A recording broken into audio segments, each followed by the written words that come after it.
नमस्कार दोस्तों, स्वागत है आप सभी का आपके अपने चैनल स्टडी फॉर विन में। और आज के इस वीडियो में हम बात करने वाले हैं सीटेट फरवरी 2016 के पेपर के बारे में। जैसा कि आपको पता है कि एग्ज़ाम आपका बिल्कुल पास आ चुका है, तो इस टाइम पर अगर आप प्रीवियस ईयर्स के पेपर सॉल्व करते हो तो उससे आपको काफ़ी ज़्यादा बेनिफिट होगा। आपको पता चलेगा कि किस टाइप के क्वेश्चन पेपर जो हैं वो क्वेश्चंस आपसे पूछे जाते हैं, किस टाइप के क्वेश्चन पेपर आते हैं। ठीक, तो इसी क्रम में हम डिस्कस करेंगे आज साइकोलॉजी के 30 क्वेश्चंस जो आपके पहले पोर्शन में पूछे जाते हैं। अगर आप किसी भी तरीके के नोट्स चाहते हैं तो हमारा नंबर है 9496369356। इस नंबर पर कांटेक्ट करके आप नोट्स ले सकते हैं। तो चलिए शुरू करते हैं। हम आज का अपना टॉपिक देखते हैं कि किस तरीके के क्वेश्चन इस क्वेश्चन पेपर में पूछे गए थे। पहला क्वेश्चन है, निम्नलिखित में से कौन सा विकासात्मक कार्य उत्तर बाल्यावस्था के लिए उपयुक्त नहीं है। तो इसमें जो आपका ऑप्शन बी है, पुरुषोचित या स्त्रियोचित सामाजिक भूमिकाओं को प्राप्त करना, यानी कि एक तरीके से किसी भी जैसे आपने लैंगिक पूर्वाग्रह के जो क्वेश्चन पढ़े होंगे कि किसी भी जेंडर को हमें स्पेशल नहीं समझना है। विकास कार्य में चाहे वो स्त्री हो, पुरुष हो, बालक हो, बालिका हो, सभी को समान रखना है। ठीक, तो यहाँ पर नहीं के लिए आपका ऑप्शन बी आ जाएगा। नेक्स्ट है, सामान्य परिपक्वन से पहले प्रशिक्षित करना प्रायः क्या लाभकारी हो या हानिकारक। ये इस बात पे निर्भर करता है कि प्रशिक्षण में किस प्रकार की विधि का प्रयोग किया गया है। ठीक, अगला क्वेश्चन आता है, देखिए सीटेट में थोड़े कठिन क्वेश्चन पूछे जाते। कठिन इन द सेंस कि आपकी समझ से थोड़े से परे लग सकते हैं आपको पहली बार पढ़ने पर, लेकिन जब आप उन क्वेश्चंस को दोबारा पढ़ेंगे, उस पर चिंतन मनन करेंगे तो आपको सही जवाब तक पहुंचने में आसानी होगी। और इसके लिए ज़रूरी है कि आप ज़्यादा से ज़्यादा प्रैक्टिस सेट सॉल्व करें, ज़्यादा से ज़्यादा क्वेश्चन पेपर सॉल्व करें। नेक्स्ट क्वेश्चन है, 5 वर्ष का राजू अपनी खिड़की के बाहर तूफान को देखता है। बिजली चमकती है, कड़कने की आवाज़ आती है। राजू शोर सुनकर उछलता है। बार बार ये घटना होती है, फिर कुछ देर बाद शांति के पश्चात बिजली कड़कती है। राजू बिजली की गर्जना सुनकर उछलता है। ठीक, ये एक कॉमन प्रोसेस है जो हम सभी देखते हैं, थंडरिंग एंड लाइटनिंग की। अब ये छोटा बच्चा है, 5 साल का, हो सकता है उसने लाइफ में पहली बार ये चीज़ देख रही हो, तो वो इस तरीके की रिएक्शन दे रहा है। तो राजू का जो उछलना है इस तरीके से, वो सीखने के किस सिद्धांत का उदाहरण है। ठीक, तो यहाँ पर जो आपका है वो है आपका शास्त्रीय अनुबंधन सिद्धांत। कमेंट सेक्शन में आपको जाकर ये बताना है कि शास्त्रीय अनुबंधन सिद्धांत के प्रतिपादक कौन थे, किसने शास्त्रीय अनुबंधन सिद्धांत जो है वो दिया है। नेक्स्ट क्वेश्चन है आपका, सकारात्मक दंड का निम्न में से कौन सा उदाहरण है। सकारात्मक दंड जो होता है उसका उदाहरण क्या है, मित्रों के द्वारा उपहास करना। ठीक, आपने देखा होगा कि बच्चे के अगर जो मित्र हैं वो अगर उसकी हंसी उड़ा देते हैं, उसका उपहास कर देते हैं, तो ये उसको एक दंड समान लगता है, लेकिन ये दंड क्या होता है, सकारात्मक होता है। यानी अगर आप बच्चे का जब उपहास कर देंगे तो उसको वो बात लगेगी और वो उस दिशा में सकारात्मक प्रयास करेगा कि आगे से हमसे ऐसी गलती ना हो और ये हमारे जो दोस्त हैं जो हम पे हंस रहे हैं वो आगे हम पे हंस पाएँ। निम्नलिखित में से कौन सा कथन अभिप्रेरणा का एक प्रक्रिया के संदर्भ के रूप में उपयुक्त नहीं है। तो यहाँ पर आपका जो ऑप्शन डी है वो सही होगा। यह व्यक्ति को अप्रिय स्थिति से दूर रखता है। नेक्स्ट है, कुछ लोगों का कहना है कि जब बालकों को गुस्सा आता है तो वे खेलने के लिए चले जाते हैं, जब तक कि पहले से अच्छा महसूस नहीं करते। उनके व्यवहार में निम्न में से कौन सा प्रतिरक्षा तंत्र परिलक्षित होता है। फटाफट से सोचिए और बताइए। तो यहाँ पर जो आंसर आपका होगा वो होगा विस्थापन। ठीक, बहुत ही अच्छा क्वेश्चन है ये। समायोजन से तात्पर्य स्वयं का विभिन्न परिस्थितियों में अनुकूलन करना है ताकि संतुष्ट किया जा सके किसको, हमेशा आवश्यकताओं को। ठीक, वही समायोजन है।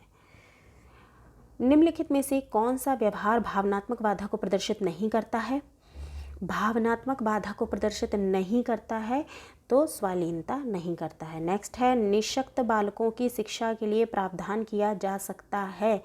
कौन सा? समावेशित शिक्षा द्वारा, यानी सभी को समान रूप से समझकर शिक्षा देना। निम्न में से कौन सी मानसिक मंदता की विशेषता नहीं है? सो ऑप्शन डी है यहाँ पर, अंतर्वैयक्तिक संबंधों का कमज़ोर होना। राष्ट्रीय पाठचर्या की रूपरेखा 2005 में गुणवत्ता आयाम शीर्षक के अंतर्गत अधिक महत्व दिया जाता है। देखिए, मैंने हर बार आपसे कहा है कि अभी तक के पेपरों में ये देखा गया है कि एनसीएफ 2005 से रिलेटेड क्वेश्चन जरूर पूछा जाता है, कम से कम एक क्वेश्चन, और हो सकता है ज़्यादा से ज़्यादा 2-3 क्वेश्चन भी आपको एनसीएफ 2005 से मिल जाएँ। तो प्लीज़ इस टॉपिक को बहुत अच्छे से कवर कर जाइएगा, टॉपिक पूरी तरीके से तैयार करके जाइएगा, और इससे रिलेटेड जो भी क्वेश्चन हैं वो अपने माइंड में पूरे सेट करके जाइएगा, क्योंकि ये टॉपिक आपको 2 से 3 नंबर दिला सकता है बहुत आसानी से। ठीक है, तो ऑप्शंस आपने पढ़े, यहाँ पर उत्तर जो है वो होगा ऑप्शन डी, बालकों के लिए संरचित अनुभव एवं पाठ्यक्रम सुधार को। ठीक, देखिए फिर यहाँ है एनसीएफ 2005 का क्वेश्चन, मैंने बोला है ना ये आपको ज़रूर आएगा क्वेश्चन एक।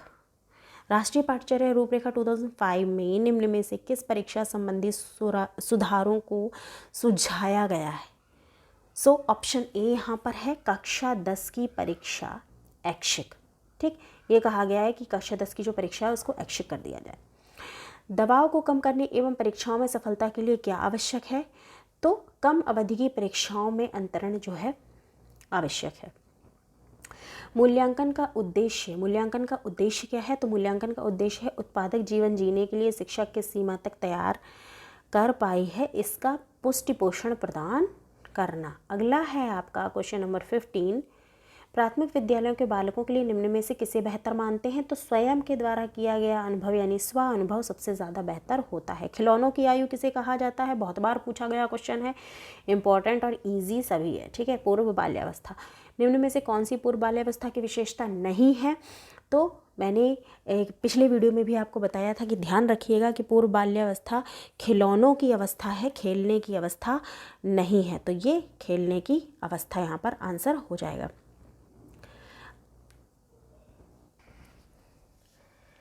नेक्स्ट क्वेश्चन है आपका, उत्तर बाल्यावस्था में बालक भौतिक वस्तुओं के किस आवश्यक तत्व में परिवर्तन समझने लगते हैं? तो द्रव्यमान, संख्या और क्षेत्र। विकास का अर्थ क्या है? अभिप्रेरणा एवं अनुभवों के फलस्वरूप होने वाले परिवर्तनों की उत्तरोत्तर श्रृंखला विकास कहलाती है। ठीक,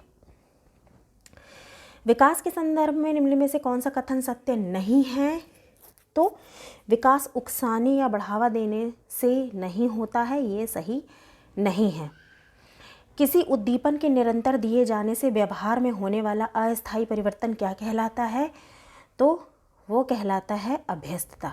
ठीक, विद्यार्थियों की अभिवृत्तियों में परिवर्तन के लिए निम्न में से किस विधि का प्रयोग अध्यापक को नहीं करना चाहिए?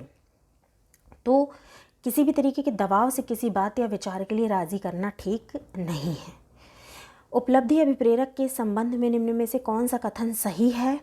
तो यहाँ पर जो सभी कथन हैं वो सही हैं, जो भी लिखा हुआ है वो सब सही है, इनमें से सभी। ठीक, 6 से 10 वर्ष की अवस्था में बालक रुचि लेना प्रारंभ करते हैं किन चीज़ों में? तो विद्यालय में। नेक्स्ट है, कौन सिद्धांत ये व्यक्त करता है कि मानव मस्तिष्क एक बर्फ की बड़ी चट्टान के समान है जो अधिकांशतः छिपी रहती है और उसमें चेतन के 3 स्तर हैं? ये कौन सा सिद्धांत है? ये सिद्धांत है आपका मनोविश्लेषणात्मक सिद्धांत। विद्यार्थियों के अच्छे मानसिक स्वास्थ्य को बनाए रखने के लिए निम्न में से कौन सा तरीका अधिक महत्वपूर्ण है? तो यहाँ है ऑप्शन डी, अध्यापक की भूमिका और विद्यालयी वातावरण। ये दोनों चीज़ें बहुत ज़रूरी हैं। कमज़ोर वर्ग के बालक से तात्पर्य क्या है? तो कमज़ोर वर्ग का बालक वो बालक कहलाता है, ऐसे अभिभावकों के बालक जो सरकार द्वारा निर्धारित न्यूनतम सीमा की वार्षिक आयु सीमा से नीचे वर्ग में आते हैं, वो कमज़ोर वर्ग के बालक कहलाते हैं। शिक्षा का अधिकार अधिनियम 2009 में निर्दिष्ट किया गया है कि 1 से 5 तक यदि प्रवेश दिए गए विद्यार्थियों की संख्या 200 से अधिक है तो विद्यार्थी अध्यापक आवश्यक अनुपात कितना होना चाहिए? 40 होना चाहिए अगर विद्यार्थियों की संख्या 200 से अधिक है तो। वैसे तो 1:30 का अनुपात है, लेकिन अगर संख्या इतनी ज़्यादा है तो 40 होगा। ठीक, क्रियात्मक अनुसंधान के संबंध में निम्न में से कौन सा कथन सही नहीं है? बताना है कौन सा कथन सही नहीं है। तो यहाँ ऑप्शन सी जो है आपका, व्यापक स्तर पर निर्णय लेने के लिए सूचना संकलन का समावेशन इसमें किया जाता है, ये सही नहीं है। और इस क्वेश्चन पेपर का आपका लास्ट क्वेश्चन है, निम्न में से कौन सा कथन शिक्षण के बारे में सत्य नहीं है? तो सत्य जो नहीं है वो है शिक्षण अन्वेषण है, ये सही बात नहीं है। देखिए कई बार क्वेश्चन पेपर में आपसे क्वेश्चन जो है वो नहीं वाले पूछे जाते हैं, तो इनका उत्तर देते समय आप विशेष ध्यान दीजिए। तो ये था आपका सीटेट का फरवरी 2016 का क्वेश्चन पेपर, किस तरीके के क्वेश्चन आए थे ये हमने इस वीडियो में डिस्कस किया। वीडियो पसंद आया तो प्लीज़ वीडियो को लाइक और शेयर ज़रूर कीजिए। अगर आप चैनल पर पहली बार आए हैं तो प्लीज़ चैनल को सब्सक्राइब करके बेल आइकन प्रेस कर लीजिए, ताकि वीडियोज़ के नोटिफिकेशन आपको टाइम टू टाइम मिलते रहें। फिलहाल के लिए इस वीडियो में इतना ही, मिलती हूँ अपने अगले वीडियो में। तब तक के लिए अपना ध्यान रखिए, खुश रहिए, नमस्कार।